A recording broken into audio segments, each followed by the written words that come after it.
มาดูไข่หมดแดงแม่น้องตี้จ้าสบายดีจ้ะพี่น้องไปงานเป็นแง่ไข่หมดแดงมาขาย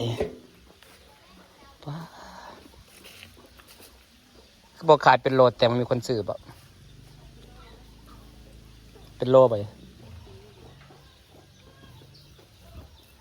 เฮ้จ้าไปแง่ไข่มดแดงมาขายจ้ะพี่น้องงามๆกำลังเป็นไข่ใหญ่มึง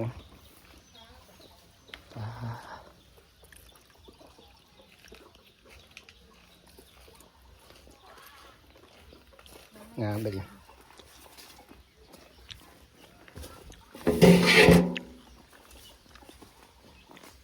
หมวกต้นนี่นะดกสุปีพอดว่าดกพี่น้องหมากง่ายใหญ่เลยดกหักปัดมันใหญ่มันหล่นง่าย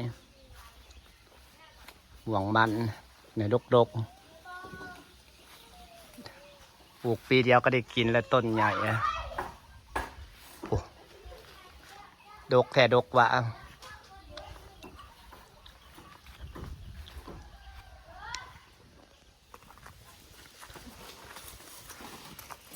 ขังจะทำมกขะเป็นไงแถวนี้เรื่องงานน้องไฟอืดไปอยู่มือจักมือไปโทรหาวันนี้เด้อ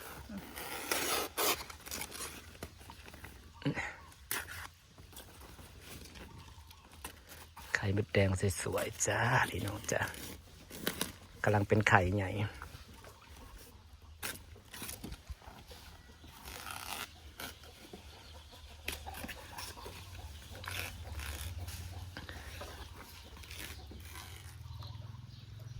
ถ้วยละ20 บาทถ้วยละ20 บาทเสร็จหมกไปขายมึงไปนอกสไลด์เดี๋ยวจะหมกพอซื้อละ20 บาทกินคนหนึ่งก็อิ่มคนเอาไปนิดหน่อย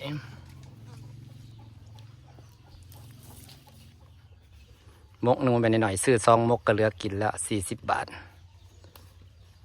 ยุงเทพขีดละ40 บาทเขาซื้อเป็นโลซื้อโลทาสแตง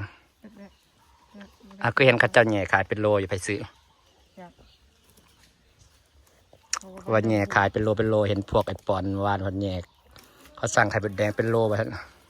มานาบุหูตัวแล้วการไปชงค่ะแล้วเป็นอันนั้นได้แล้วโลปลา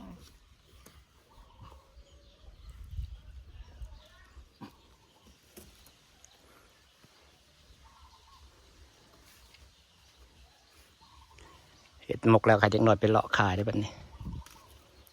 หมกปักใหญ่ๆนึงนะจ้า20 บาท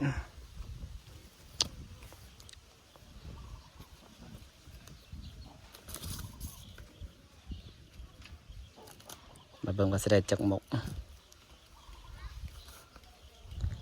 กรวดจะได้ตังค์20 บาทมาเบิ่งเอาครับพี่น้องจ้า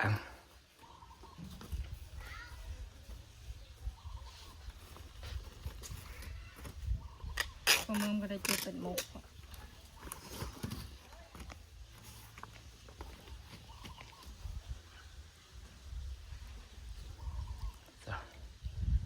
หมกละ20 บาทนี่ไข่งามๆเลยเริ่มมีแต่ไข่ใหญ่แล้วใส่ของไปแหน่สะปาดป่าเห็ดปวกบ่ได้เนาะเดี๋ยวจะสอนอัดสอนเราดุดปลาเห็ดปวกปุ๊บจะได้ปลาเห็ดปวกแล้วปลาเห็ดปวกเริ่มบดไปเรื่อยๆแล้วพี่น้องเอ้ยจะมีบอลหาปลาหาเห็ดเปลือก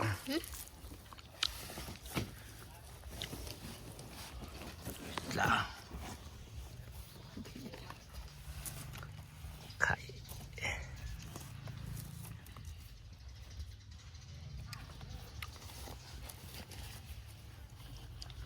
เบิ่งได้ไรมุกเลยแม่มุกเราจักถวยปะนี่มุกถ้วยมุกเราถวยตาสติตักเลยสบายปลาลุงไปเล่น3 หมกละจ้าแตกซ้ำ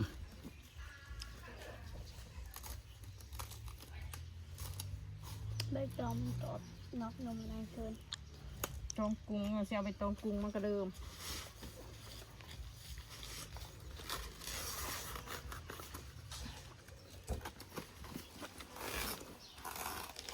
กำลังเห็ดหมก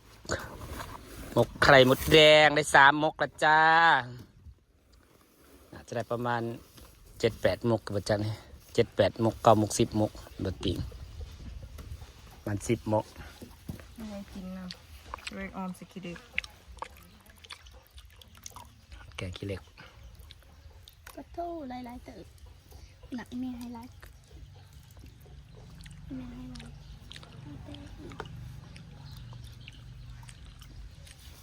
อาเต้เราไม่ได้ขายเรา ไป ตัวอาเต้ อี เรา กหน่อยวันน้อยเป็นแง่ได้จนเราตาย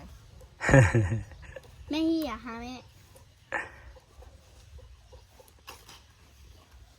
ผู้บริหน่อยแล้วไปลงไอ้3 บาทผู้พอสิได้ยุงเทพมันขีดละ40 บาทน้อยเดียวมันขีดโลละ400เลย คนบดุนางถ้ากินอยู่เพื่อนทีแหละ20 บาทนะ 20 บาทก็30 กินนะซื้อ2 มกนี่ก็แกงใส่นี่สบายเลยพี่น้อง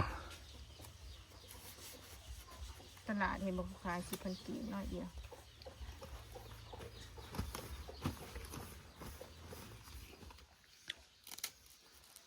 1 2 3 4 5 6 7แล้ว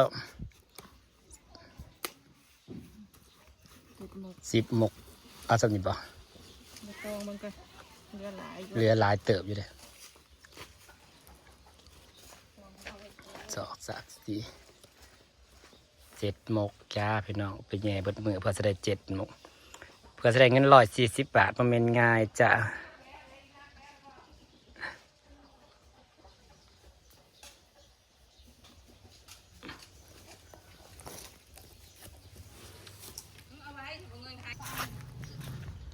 กว่าจะได้เงิน140 บาทมันเป็นง่ายๆเด้อจ้าพี่น้องโอ้ยหลายเติบเหลือได้อีก2 มก 10 มก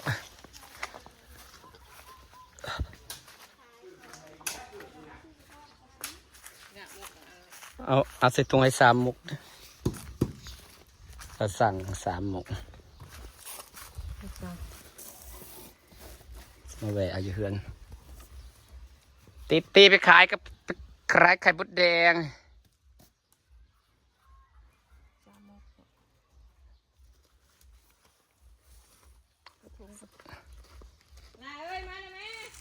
แต่คนสั่งหมดแล้วจ้าเดี๋ยวจะมกเกิด2 มก 2 4 5 100 1 5 หมกเลยเนาะ แต่มกเดียวแบบนี้ เอาให้ไปซูมนะใส่ ยังเดือ แต่มกเดียว ยังเดือมุกเดียวกับอีรักคนละมุก ไปเลาะขายแล้วมกเดียว ฉันไม่ได้หลอกแล้วฉันไม่ได้หลอกแล้วปั๊บปั๊บปั๊บปั๊บ เอาของไม่โซ่ ผมแม่เต้นนะ เอา พี่คนละมก ของใคร พี่ ซื้อ เจ้าเอา แล้วก็ฝากบรรยากาศไว้สักนี่แหละจ้าเข้าไปเบิ่งไข่บดแดงแม่น้องตีมาสบายดีเด้อจ้าพี่น้อง